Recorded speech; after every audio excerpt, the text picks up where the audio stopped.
اسامہ بن زید رضی اللہ تعالی عنہ بیان کرتے ہیں، صحیح ابن حبان جلد نمبر 8 حدیث نمبر 7381، حضرت اسامہ بن زید رضی اللہ تعالی عنہ روایت کرتے ہیں کہ نبی اکرم صلی اللہ علیہ وسلم نے اپنے صحابہ سے پوچھا، کیا جنت کے لیے تیاری کرنے والا کوئی ہے؟ کیونکہ جنت ایک ایسی چیز ہے جس کی کوئی مثال ہی نہیں۔ رب کعبہ کی قسم، وہ ایک نور ہے جو جھلملا رہا ہے، ایک ایسا پھول ہے جو لہلہا رہا ہے، ایک ایسا محل ہے جو مربوط ہے، ایک ایسی نہر ہے جو مسلسل بہتی ہے، وہاں پھل ہیں جو بہت زیادہ ہیں اور پکے ہوئے ہیں، اور بیویاں ہیں جو حسین و جمیل ہیں اور بہت زیادہ عمدہ لباس ہیں۔ وہ ایک ایسا مقام ہے جہاں ہمیشہ رہنا ہوگا، وہ جگہ سرسبز ہے، ہری بھری ہے، بلند اور برتر ہے، صحیح سالم ہے۔ لوگوں نے عرض کی، یا رسول اللہ صلی اللہ علیہ وسلم، ہم اس مقام کے لیے تیار ہیں۔ نبی اکرم صلی اللہ علیہ وسلم نے فرمایا، تم کہو انشاءاللہ۔ پھر نبی اکرم صلی اللہ علیہ وسلم نے جہاد کا ساتھ ذکر کیا اور پھر اس کی ترغیب دی۔ جنت کو اللہ نے ایسا بنایا ہے کہ آج تک انسان کو اس کے بارے میں وہ بات بھی اس کے ذہن میں نہیں آنے دی کہ کیا جنت میں ایسا ہوگا۔ اتنی عظیم الشان چیزیں اللہ تعالیٰ نے جنت میں پیدا فرمائی ہیں کہ انسان کے ذہن کو ایک حد مقرر کی گئی ہے کہ انسان کا ذہن اس سے آگے نہیں جا سکتا کہ کیا جنت میں یہ باتیں ہوں گی۔ اتنی عظیم الشان چیزیں اللہ تعالیٰ نے جنت کے اندر رکھی ہیں۔ لیکن توجہ فرمانے والی بات یہ ہے، جب اللہ تعالیٰ نے بنایا تھا جنت کو تو حضرت ابو ہریرہ رضی اللہ تعالیٰ عنہ یہ روایت کرتے ہیں کہ آپ علیہ الصلوۃ والسلام نے فرمایا، جب اللہ تعالیٰ نے جنت کو بنایا تو جبرائیل علیہ السلام کو بھیجا، کہا جاؤ اور اس کا جائزہ لو کہ جنت کس طرح کی ہے۔ وہ گئے اور انہوں نے اس کا جائزہ لیا تو عرض کی کہ اے میرے پروردگار، تیری عزت کی قسم، جو بھی جنت کے بارے میں سنے گا وہ اس میں ضرور داخل ہوگا، کہ اس کا دل کرے گا وہ اس میں ضرور داخل ہو۔ پھر اللہ تعالیٰ نے کیا کیا؟ اللہ تعالیٰ نے اسے ناپسندیدہ چیزوں کے ذریعے ڈھانپ دیا کہ اس پر اللہ تعالیٰ نے ناپسندیدہ چیزیں ظاہری طور پر رکھ دیں اور کہا جاؤ جبرائیل اب دیکھ کر آؤ، اس کا جائزہ اب لو۔ وہ گئے اور جا کر انہوں نے جائزہ لیا تو عرض کی، اے میرے پروردگار، مجھے تو یہ خطرہ ہے اب اس میں کوئی بھی داخل نہیں ہوگا، کوئی بھی اس میں جانا نہیں چاہے گا۔ اچھا، نبی اکرم صلی اللہ علیہ وسلم فرماتے ہیں پھر اللہ تعالیٰ نے جہنم کو بنایا تو کہا جبرائیل جاؤ جہنم کو دیکھ کر آؤ وہ کس طرح کی ہے۔ وہ گئے، انہوں نے جائزہ لیا اور آ کر عرض کی، یا رسول اللہ، عرض کی اے اللہ، جہنم تو اتنے خوف والی ہے کہ جو بھی اس کے بارے میں سنے گا وہ اس میں داخل ہرگز نہیں ہوگا۔ تو پھر پروردگار نے اسے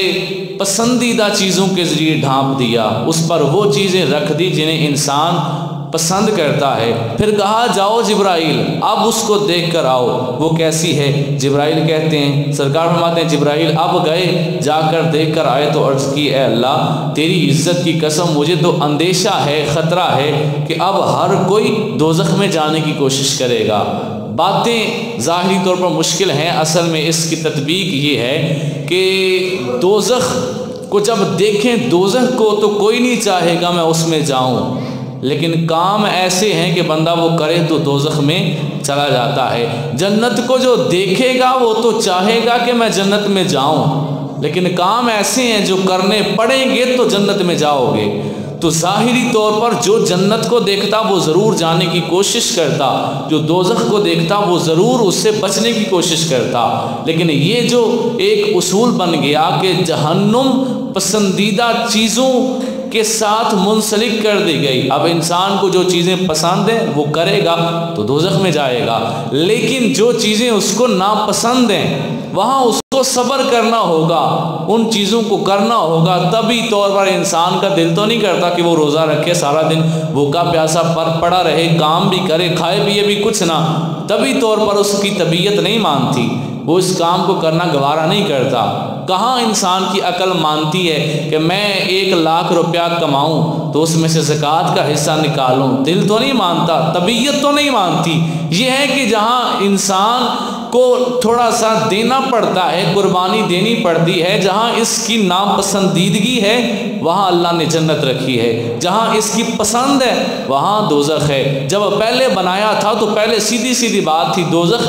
نہ جانے کی جگہ، جنت جانے کی جگہ۔ طبیعت چاہتی تھی میں ادھر جاؤں اور ادھر نہ جاؤں، لیکن جب اسے ان چیزوں کے ساتھ منسلک کر دیا گیا تو پھر حضرت جبرائیل کیا کہتے ہیں؟ دونوں کو دیکھ کر کہتے ہیں، جب جنت کو دیکھا تو سب کچھ دیکھ کر کہنے لگے یا اللہ اب تو یہ دیکھ رہا ہوں کوئی اس میں جانا نہیں چاہے گا۔ جب دوزخ کو دیکھا تو کہتے ہیں اب تو یہ دیکھ رہا ہوں سارے اسی میں جانا چاہیں گے۔ تو یہ جنت اور دوزخ کے اللہ تعالیٰ نے ان دونوں چیزوں کے ساتھ پسندیدہ اور ناپسندیدہ چیزوں کے ساتھ اللہ نے اس کو منسلک کر دیا۔ حضرت ابو ہریرہ رضی اللہ تعالیٰ عنہ حضرت ابو بکر نبی اکرم صلی اللہ علیہ وسلم کا یہ بیان نقل کرتے ہیں کہ جو شخص ناحق طور پر کسی ذمی کو قتل کر دے، ذمی وہ ہوتا ہے جو مسلمانوں کے ملک میں، مسلمانوں کی حکومت کے اندر ایک کافر رہ رہا اور اس کا حکومت کے ساتھ معاہدہ ہو کہ میں اس اصول کے تحت آپ کے ساتھ رہوں گا، وہ کوئی قصور نہ کرے، کوئی اس کی غلطی نہ ہو، وہ کسی اصول کو بھی نہ توڑے، ہو وہ کافر، لیکن کوئی مسلمان اس کو قتل کر دے تو کیا ہوگا؟ فرمایا وہ مسلمان جنت کی خوشبو تک نہیں پا سکے گا، حالانکہ جنت کی خوشبو کتنی دور سے آتی ہے۔ آپ علیہ السلام فرمانے لگے حالانکہ جنت کی خوشبو 100 میل بھی دور ہو پھر بھی آنا شروع ہو جاتی ہے۔ اور اس کے ساتھ ہی اگلی حدیث ہے، وہ بھی جناب ابو بکرہ روایت کر رہے ہیں، اس میں ہے کہ جنت کی خوشبو 500 میل دور تک بندے کو آ جائے گی، لیکن جو بندہ بغیر وجہ کے کسی کافر کو قتل کرے گا جو اس کے ملک میں پناہ لے کے رہ رہا ہے، وہ بندہ جنت میں جانا تو درکنار جنت کی خوشبو تک نہیں پا سکے گا۔ تو یہ اسلام کی خوبصورتی ہے کہ جہاں بغیر وجہ کے کسی کافر کو مارو گے تو اسلام اس پر بھی حساب لیتا ہے کہ بغیر وجہ کے کسی کافر کو کیوں مارا۔ آج تو مسلمان کو مارتے وقت خوف نہیں آتا، یہ دیکھیں اسلام تو بغیر وجہ کے کسی کافر کو مارنے کی بھی اجازت نہیں دیتا۔ تو ہم جو بات کر رہے تھے جنت کے بارے میں، اسی بات پر واپس آتے ہیں۔ اگلی حدیث پاک سنیں، حضرت ابو بکر بن ابو موسیٰ اشعری رضی اللہ تعالیٰ عنہ اپنے والد کے حوالہ سے نقل کرتے ہیں، سرکار علیہ الصلوۃ والسلام کا فرمان ہے، بے شک جنت میں موتیوں سے بنے ہوئے ایسے خیمے ہوں گے جو اندر سے کھوکھلے ہوں گے اور ان کی چوڑائی 60 میل ہوگی، اور ان کے ہر ایک گوشے میں ایسے رہنے والے ہوں گے جسے دوسرے گوشے والے نہیں دیکھ سکیں گے۔ یعنی 2 خیمے قریب قریب بھی ہوں گے،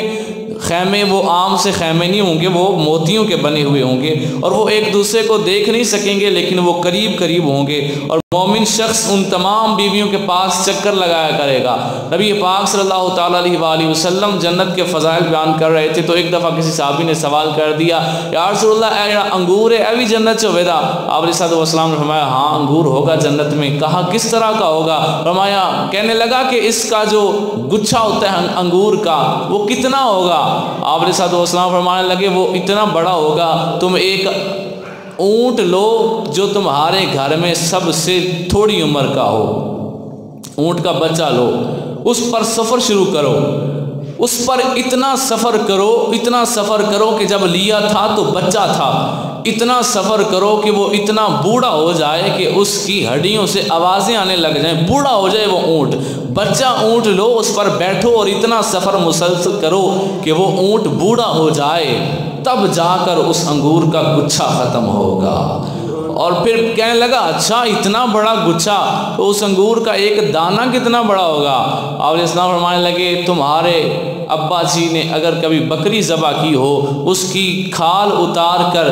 تمہاری والدہ کو کہا ہو کہ اس کو سکھا کے اس سے مشق بنا دو پانی کی، تو جتنی وہ بڑی ہے اتنا بڑا اس کا ایک دانہ ہوگا۔ کہنے لگا یا رسول اللہ پھر اس سے تو گھر کے سارے افراد ایک دانے سے سیر ہو جائیں گے۔ آپ علیہ السلام نے فرمایا ہاں گھر کے اکثر افراد ایک ہی کھانے سے سیر ہو جائیں گے۔ تو کسی نے پوچھا اگر جنت میں بندہ اتنا زیادہ کھائے پیے گا تو پھر اس کے جسم کا فضلہ کدھر جائے گا، اس کے جسم کی گندگی کدھر جائے گی؟ چونکہ انسان ہے یہ کھاتا ہے تو پھر اس نے خارج بھی کرنا ہوتا ہے۔ آپ علیہ الصلوۃ والسلام نے فرمایا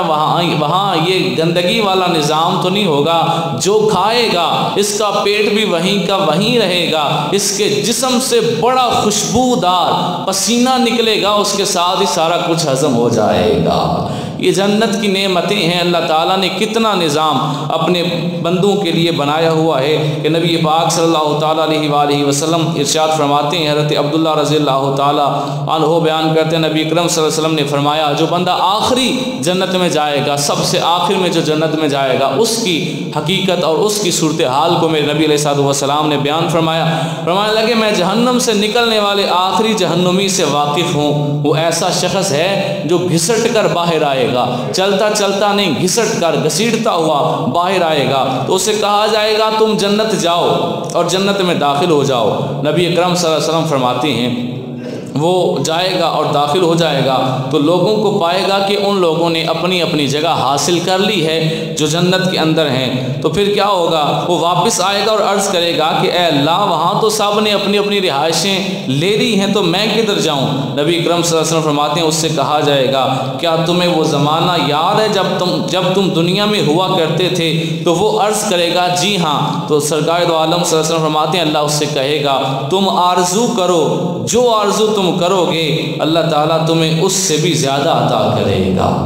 جو آرزو تم کرو گے، جو تمہاری خواہش ہوگی وہ تمہیں ملتا ہے، وہ آرزو کرے گا پھر تو اللہ تعالیٰ فرمائے گا چل تجھے اتنا دیا اور اس سے دگنا بھی دیا، اس سے مزید دیا، پھر وہ کہے گا اللہ اکبر۔ یہ جملہ ہے جو فرما کر نبی علیہ الصلوۃ والسلام مسکرا دیے، فرمایا جب اللہ اسے اتنا دے گا نا تو وہ کہے گا یا اللہ تو میرے ساتھ مذاق کرتا ہے، یہ کون سا بندہ ہے جس نے سب سے زیادہ عرصہ جہنم میں گزارا، جس کو آخری بندے کو جہنم سے نکال کر پھر گیٹ بند کر دیا جائے گا، اس کے بعد کوئی جہنم سے نکل کر جنت میں نہیں جائے گا، یہ آخری بندہ ہوگا، تو سوچیں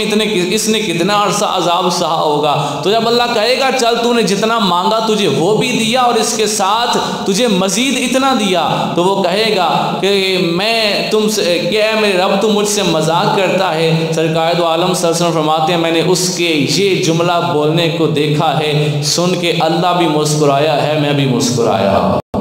اس کی اس بات سے میں بھی مسکرا پڑا ہوں۔ راوی کہتے ہیں نبی اکرم صلی اللہ علیہ وسلم کو جب ہم نے دیکھا اس موقع پر ہنستے ہوئے تو آپ علیہ الصلوۃ والسلام اتنے مسکرائے کہ آپ صلی اللہ علیہ وسلم کے سامنے کے دو دندان مبارک نظر آ گئے۔ اگلی حدیث پاک سے نبی پاک صلی اللہ علیہ وسلم فرماتے ہیں ایک بندہ جہنم میں ہوگا اور اس کا دل کے اندر ایمان موجود ہوگا تو عذاب بھگت رہا ہوگا، تو اللہ سے دعا مانگے گا یا اللہ مجھے بس عذاب سے نکال دے، یہاں عذاب جو ہے نا اس سے نکال دے، مجھے جہنم کے دروازے کے پاس کہیں بٹھا دے، یہ جو مجھ سے عذاب جو مجھ پہ ڈالا جا رہا ہے، مجھے آگ کا عذاب دیا جا رہا ہے، تو میں تجھ سے دعا کرتا ہوں کہ مجھے یہاں سے نکال، جہنم کے دروازے کے کہیں قریب بٹھا لے، ایتھو تو میری جان چھٹے۔ تو اللہ تعالیٰ فرمائے گا کہ اے میرے بندے پکی بات ہے نا، اس کے بعد تو کچھ نہیں مانگے گا، کہے گا ہاں اس کے بعد کچھ نہیں مانگوں گا، تو اللہ تعالیٰ فرمائے گا دیکھ لینا ابن آدم باز نہیں آتا، کہے گا یا اللہ نہیں میں نہیں کروں گا، مجھے نکال دے۔ فرماتے ہیں میرے آقا علیہ السلام سے وہاں سے نکالا جائے گا اور جہنم کے دروازے کے قریب رہے گا، کچھ عرصہ گزرے گا تو وہاں بھی تھوڑا تھوڑا سیک تے تھوڑا جہا اتھے بھی ہونا ہے نا، ایڈی ایڈی اگ جو ابراہیم علیہ السلام جلانے واسطے جیڑی اگ دنیا دی بالی گئی سی تو وہ اینی سی کہ وچ بندہ جا کے ابراہیم علیہ السلام نو سٹ نہیں سی سکتا، دوروں منجنیق بنا کے انہوں نے سٹیا گیا، تو جی دنیا دی ایڈی شدید ہے تو پھر دوزخ دی کنی ہوئے دی، تو وہ پھر اتنے دوزخ دے بوئے اگے بھی انہوں سیک لگن لگ پیا۔ سرکار علیہ السلام فرماتے ہیں پھر اس نے کہا یا اللہ بس مجھے دوزخ کے دروازے سے باہر نکال دے، تو اس کے ساتھ ہی مجھے بٹھا دینا، میں نہیں کہتا مجھے دور کہیں بھیجنا، بس باہر نکال دینا۔ اللہ نے فرمایا اس کے بعد تو کچھ نہیں مانگے گا، یا اللہ نہ اس کے بعد کچھ نہیں مانگوں گا، میں دیکھ لینا ابن آدم باز نہیں آتا، نہیں یا اللہ میں کچھ نہیں کروں، مجھے بس باہر نکال دے۔ اللہ اکبر۔ سرکار فرماتے ہیں اللہ نے اس کی دعا کو قبول کیا، اس کو باہر نکال دیا۔ جب وہ باہر آیا اب سامنے کیا تھا؟ جنت تھی، تو کچھ عرصہ تو اس نے صبر کر لیا لیکن سامنے جنت نظر آ رہی تھی تو اب اس سے رہا نہ گیا، کچھ عرصے کے بعد پھر دعا، یا اللہ تجھ سے دعا مانگتا ہوں مجھے جنت کے دروازے کے قریب لے جا۔ اللہ فرمائے گا تیرا میرا تو وعدہ ہوا تھا کہ تو آگے کچھ نہیں مانگے گا، یا اللہ بس اے دے ساڑھے تے میں اگوں نہیں منگن لگا۔ اللہ نے فرمایا دیکھ لینا، یا اللہ پکی بات ہے نہیں کروں گا۔ اب یہ اللہ کی شان ہے کہ وہ جانتے ہوتے سب کچھ دے دیتا ہے۔ ہمیں تو پتہ نہیں ہوتا کہ آپ مجھ سے وعدہ کرتے ہیں جناب میں آپ سے وعدہ کرتا ہوں مجھے اتنے پیسے دے میں کل دے دوں گا، مجھے تو نہیں پتا آپ کے دل میں کیا ہے، لیکن اللہ کو تو پتہ ہے اس نے کل کیا کہنا ہے۔ وہ تو جانتا ہے قیامت کے بعد کے بھی حالات جانتا ہے، قیامت تک بھی جانتا ہے، اسے تو پتہ ہے اس نے کل کیا کہنا ہے۔ اب اللہ کو پتہ ہے اس نے آگے جا کے باز نہیں آنا، لیکن یہ اس کی کریمی ہے، پتہ بھی ہے بندہ باز نہیں آئے گا پھر بھی عطا کر دیتا ہے۔ یہ اللہ تعالیٰ کی کریمی ہے کہ اللہ تعالیٰ پھر بھی بندے کو نواز دیتا ہے۔ پھر کیا ہوگا؟ وہ بندہ جنت کے دروازے کے قریب جائے گا، ادھر جب جنت کے دروازے کے قریب بیٹھا ہوگا تو اندر سے ٹھنڈی ہوائیں اور خوشبوئیں اس کو آ رہی ہوں گی، اندر دیکھ رہا ہوگا لوگ دودھ کی نہریں جو ہیں ان سے سیراب ہو رہے ہیں اور لوگ اتنے آرام اور سکون میں ہیں، تو پھر نہیں رہ سکے گا، پھر دعا مانگے گا یا اللہ بس اتنی مہربانی کر مجھے نا جنت کا دروازہ کھول کے نا تو اندر ہی ساتھ ہی بٹھا دینا، مجھے جنت میں جگہ نہ دینا، دروازے کے پاس بٹھا دینا۔ اللہ فرمائے گا تیرا میرا تو وعدہ ہوا تھا، یا اللہ باس ایت کی نواز ساڑھا میں اگوں نہیں کرن لگا، اے آخری وار۔ اللہ اکبر۔ سرکار دو عالم صلی اللہ علیہ وسلم فرماتے ہیں اللہ تعالیٰ اس کی یہ دعا بھی قبول کرے گا اور اسے دروازے کے پاس اندر بٹھا دے گا۔ اب کی بار وہ جو پہلے جتنے امتحانات تھے ان سے زیادہ سخت امتحان اب ہوگا۔ پہلے تو تھا دوزخ کے اندر آگ میں جل رہا تو کہنے لگا یا اللہ آگ سے نکال دروازے کے پاس لے جا، وہاں گیا پہلے تھوڑا عذاب میں تھا، تھوڑا سا سکون آ گیا، اب کہنے لگا مجھے یہاں سے بھی باہر نکال دے، یہ بھی عذاب میں تھا سکون آ گیا، اب جب باہر نکلا تو جنت کا دور سے فاصلہ تھا، جنت نظر آ رہی تھی تو کہنے لگا مجھے جنت کے پاس لے جا، جنت کے پاس گیا تو اندر سے خوشبوئیں آ رہی تھیں، یا اللہ مجھے اندر دروازے کے پاس بٹھا دے۔ اب جب اندر گیا تو سب سے بڑا امتحان اب تھا، سامنے دیکھ رہا ہے لوگ اتنے عالی شان تخت پہ بیٹھے ہوئے ہیں اور ایک ایک آدمی، میں ایک حدیث پڑھ رہا تھا سرکار دو عالم فرماتے ہیں جو کم درجے کا بھی غلام، جو کم درجے کا بھی جنتی ہوگا اس کو بھی 70,000 خادم جنت میں دیے جائیں گے اور 80 بیویاں اس کو جنت میں دی جائیں گی۔ پوچھا گیا یا رسول اللہ ایک بندہ 80 بیویوں کی طاقت تو نہیں رکھتا؟ فرمایا اسے 100 کی طاقت بھی دے دی جائے گی۔ تو جو میں بات کر رہا تھا اسی کی طرف واپس آتا ہوں، وہ جب سامنے دیکھے گا نا لوگوں کو اس طرح عیش کرتے ہوئے، اب کی بار اس کے سب سے زیادہ امتحان اس پہ اب ہوگا۔ اب وہ کچھ عرصہ برداشت کرتا رہے گا کہ میں تو اللہ نے وعدہ کیتے ہیں، ایک بار میں اتنے بھی وعدہ خلافی کیتی ہے، پھر بوئے کے بھی کیتی ہے، پھر جنت بوئے کے آگے کیتی ہے، پھر اندر آ کے ہوں میں دوبارہ وعدہ خلافی کر دیں تو اللہ سوچے دا تو کی چاہنا ہے۔ اللہ اکبر۔ وہ کچھ عرصہ صبر کرے گا لیکن کر نہیں سکے گا، انسان ہے نا بے صبر ہے، انسان سے صبر نہیں ہوتا، کچھ عرصہ کرے گا لیکن پھر نہیں رہ سکے گا، پھر دعا مانگے گا یا اللہ یہ تو آخری دعا ہے، اس کے بعد نہیں مانگوں گا، بس اب نواز دے۔ اللہ فرمائے گا پیچھے رہ کیا گیا ہے، وہ یہ واقعی آخری تھی، اب اس کے بعد کیا مانگنا ہے؟ جب تو جنت کے دروازے کے پاس بیٹھا ہے اور تو چاہتا ہے کہ مجھے بھی دوسرے جنتیوں کی طرح کا پروٹوکول دے دیا جائے، اب پیچھے کیا رہ گیا؟ اللہ اکبر۔ نبی پاک علیہ السلام فرماتے ہیں جب وہ یہ آخری دعا مانگے گا اللہ کریم ہے وہ پھر بھی کرم فرمائے گا، کہے گا ہاں تجھے وہ جنت کا حصہ دیا جو جنت کے ایک عام آدمی کو ملتا ہے۔ پھر وہ جا کر جنت اس حصے میں بیٹھے گا نا تو دیکھے گا کہ اے باقی سارا کو جنت بہت ہی ہے تو میرے کو جو ہے نا وہ تھوڑی جی کاٹے، تو باقی سارا کو بہت ہی ہے۔ نبی پاک علیہ السلام فرماتے ہیں اللہ تعالیٰ پھر اس سے جتنا حصہ پہلے دیا تھا اس سے 10 گنا حصہ مزید دے کر اللہ تعالیٰ اس کو اتنا نوازے گا کہ آپ علیہ السلام فرماتے ہیں یہ نواز کر اس کو وہ حصہ دے کر اللہ تعالیٰ مسکرانا شروع کر دے گا۔ یہ اللہ کی کریمی ہے، وہ جنت کے جس کے اندر جانے کے لیے اس نے اتنی آزمائشیں رکھی ہیں، جب بندہ دروازے کے پاس پہنچ جائے گا پھر آگے اس کو اللہ تعالیٰ اتنا نوازے گا۔ یہ چند باتیں آج میں نے جنت اور اس کی نعمتوں کے متعلق آپ کی گوش گزار کرنی تھی، لیکن ایک بات توجہ سے سنیں، میں نے آپ کو اتنا بتایا جنت کی یہ فضیلت ہے، جنت میں اتنی نہریں ہیں، اتنے باغات ہیں، یہ سب کچھ ہے، لیکن مصنف عبد الرزاق کتاب اٹھا کر دیکھیں جنت اور اس کی تمام نعمتیں اللہ نے تیرے اور میرے نبی کے نور سے پیدا فرمائی ہیں۔ یہ سب کچھ سرکار دو عالم صلی اللہ علیہ وسلم کے نور سے بنا ہے۔ اللہ ہم